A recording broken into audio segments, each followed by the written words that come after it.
천민수님, 예, 제가 지금까지 살면서 외국을 나갔던 적이 한 두세 번 정도 있는데요. 한 번은 일본이었고요. 다른 두 번은 캐나다와 남수단이었습니다.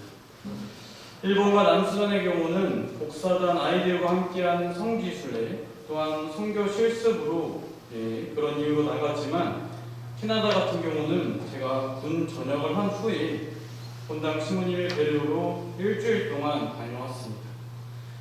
물론 언어 소통이 잘 되지는 않았지만 우리나라와 다른 환경과 문화를 접하면서 세상을 다르게 보는 힘을 얻었던 것 같습니다. 그런데 제가 캐나다에 있었을 때, 그 당시 있었을 때 하나의 기억이 떠올려집니다.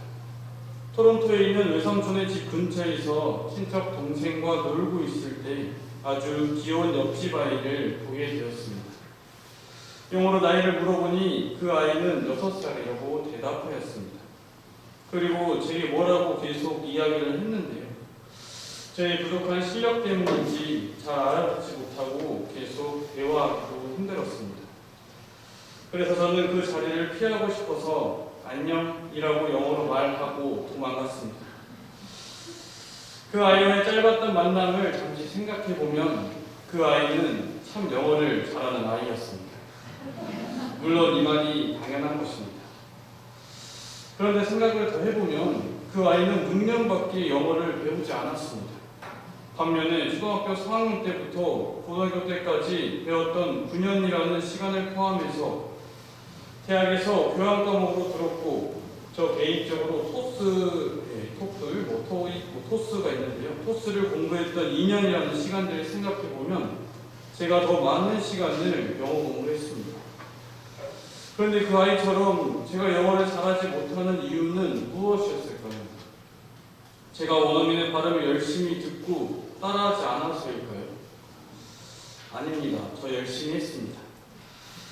그런데 더 생각해보면 그들이 저보다 영어를 더 잘할 수 있는 것은 영어가 그들의 생활이기 때문입니다. 여러분이 지금 잘하지 못한 것들 한번 생각해 보셨으면 좋겠습니다. 잘 생각해보면 그것들은 분명 나의 생활이 아닌 것들입니다. 일상의 생활처럼 반복되고 훈련된다면 분명히 잘할 것입니다. 마찬가지로 오늘 주님께서 우리에게 부여하신 선교 사명 역시 이런 부분과 같은 게 아닐까 스스로 생각해 봅니다. 주님께서는 우리에게 오늘 이렇게 말씀하고 계시죠. 너희는 가서 모든 민족들을 제자로 삼아 아버지와 아들과 성령의 이름으로 세례를 주고 내가 너희에게 명령한 모든 것을 가르쳐 지키게 하여라.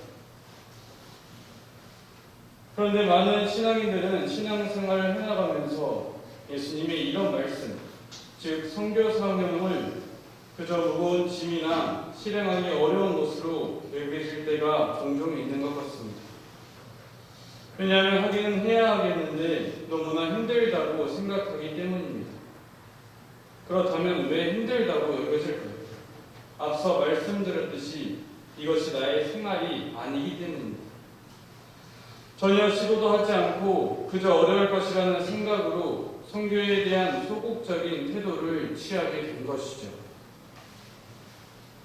선교는 대로변에서 예수 천당 불신 지옥이라고 외치는 몇몇 개신교 신자들처럼 공격적인 선교나 신천지처럼 상담이나 성경 공부로 꼬시는 행동을 따라하는 것이 아닙니다.